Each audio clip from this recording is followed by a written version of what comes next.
Hello, dear friends. What a blessing to be here today. Today we are here enjoying the study of the book Courage by these various spirit authors through the mediumship of Francisco Xavier.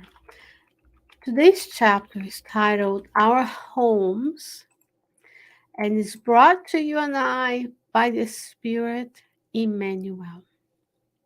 What a blessing to be here. Thank you so much for being this trusty companion on Thursday mornings where we do our series of studies of different books. And chapter 10 of the book Courage will give us an idea what is our home and what to do when we are at home. But it's not the home that you're thinking about, the physical home in a sense, but the mind. So let's go to the text of Emmanuel. He says, the mind is the living home where each one of us live according to our thoughts. Imagination is the architect of our true residence. If we decide that gold should be the most desirable material for our improvement, then soon devastating winds of destructions will blow, followed by ambition, envy, remorse, and monotony, which often develop fortune within its castles of improvidence. If we think that human power should be the exclusive shelter of our spirit, then soon we'll be facing disillusion, which usually marks the forehead of those who have been deceived by uncontrolled authority. If we find pleasure in criticisms of being imprudent, then naturally we will display ourselves in the fields of perturbation and slander.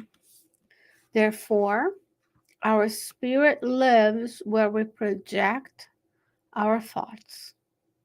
We can shelter either in goodness or evil according to our preferences. On earth, very often we live a life of opulence and sumptuousness, displacing ourselves inertly in deplorable conditions of suffering and darkness. Only the incessant work on goodness can give us the miraculous chemistry of love for the elevation of our inner home. Because of this, Jesus said, "My Father is always at his work to this very day, and I am too working. I too am working." Let us project more light on the pathway. Let us embrace the inexhaustible service toward our fellows, so that our experience on earth, which is based on principles, may fructify happy and victorious in the splendors of heaven by the Spirit Emmanuel. What a beautiful chapter for our consideration this morning. Here we are talking about being courageous to leave the old man and woman behind and to birth within ourselves the new human. A humankind, a human type that is kind, that is compassionate, that sees the needs of others. And it starts with self-knowledge. So when we go to the Spirit's book, questions and answer 119, the Spirits will have a dissertation from St. Augustine that will talk about the importance of self-knowledge. Why am I bringing self-knowledge to a discussion of our home? Emmanuel titled this chapter, Our Home. Because he says the mind is the living home where each one of us live according to our thoughts. So the first question for this morning, this is broadcast usually on a Thursday, but it doesn't matter. It can be any day of the week. We'll watch this live or on demand. What are your most recurrent thoughts? Am I always thinking positively, or am I thinking negative of myself or others, for the positive or the negative? Because that's where you're going to be living. You're going to be creating those mental forms, those mental images, as in the book, Domain Mechanisms of Mediumship and Evolution to Worlds brings us. And that's where we're going to dwell. Then the mind that controls the cells of the perispiritual body, that controls the self of the physical body, will live in that wave and ocean of thoughts. So the question is, what are your most recurrent thoughts? If we look around, we can have an idea of people's most recurrent thoughts, because we create the life we live in. Thought is life, as Emmanuel brings in his book titled Thought is Life. So where do we want to live? We want to live in goodness. And he says, if we decide that gold is the most desirable material, if we think that human power should be the executive shelter of our will, many of us are still thinking of gold and power, but not gold just as the mineral is the element in the periodic table, but possessions, riches.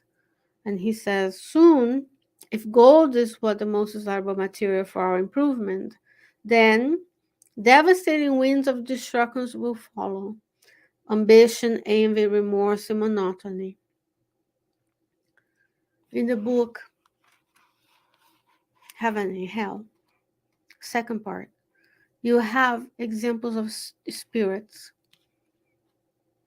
Kardec, which reminded me, because this weekend we watched the movie Kardec to celebrate many years together here with our Spirit Society in Richmond.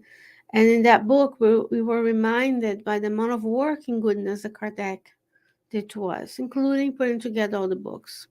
In Heaven and Hell, he compiled a series of examples of spirits who tells us, who return through the blessed mediumship of all the mediums that work with Kardec, including teenage mediums, to remind us where they are, to tell us what you do today determines where you are tomorrow. So be careful. So if we think gold is the material and the riches of the world, then we will be full of ambition, envy, remorse, and monotony. In that part of the book, there are spirits who are bored in the spiritual world because during their lives they weren't productive members of society.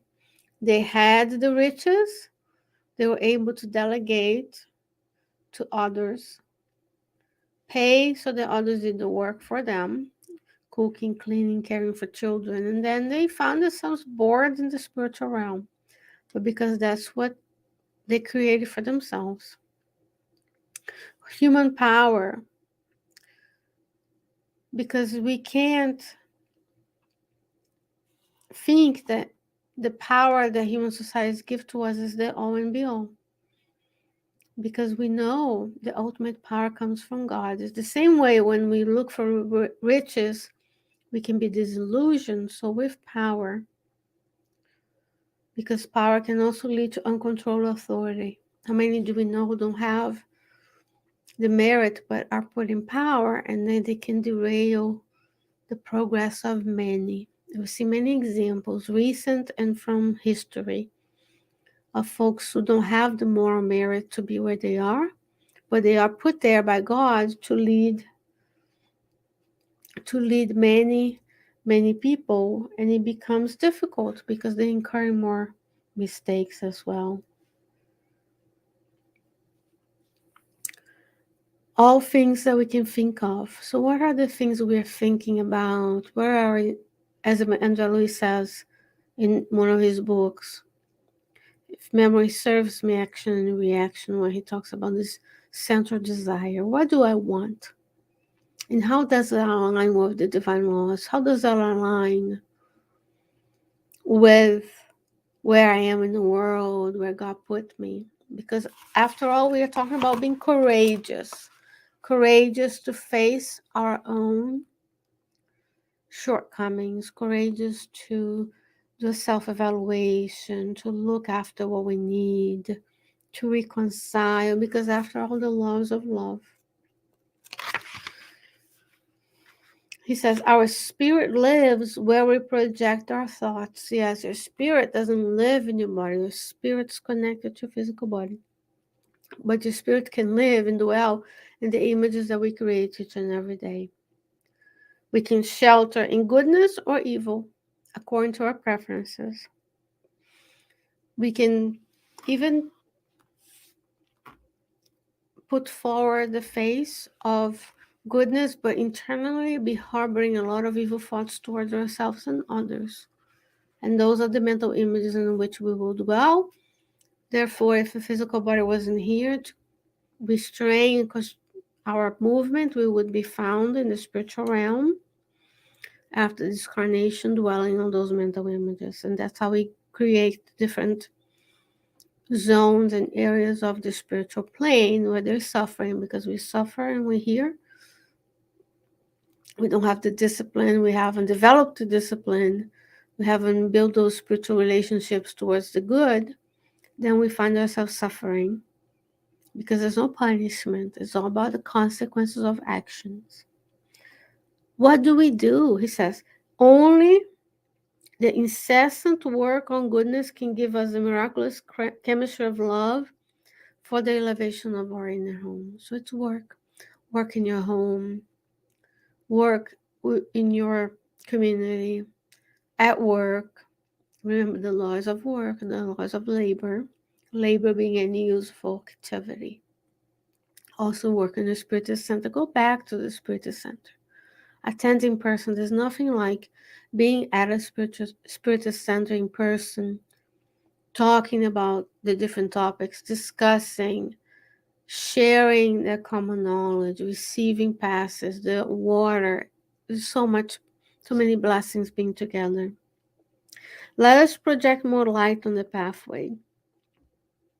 And he says, because of this, Jesus said, my Father is also his work to this very day, and I too am working.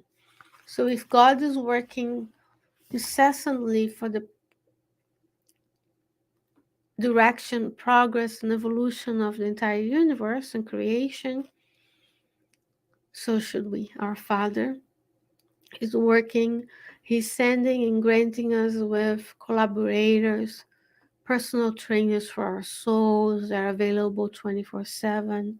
And when we truly recognize that, we can work, we can serve, we can be a blessing to everyone and everything around us. What a blessing, friends. Much courage to you in your journey in this world where we are still transitioning, this planetary transition from trials and expiations to regeneration.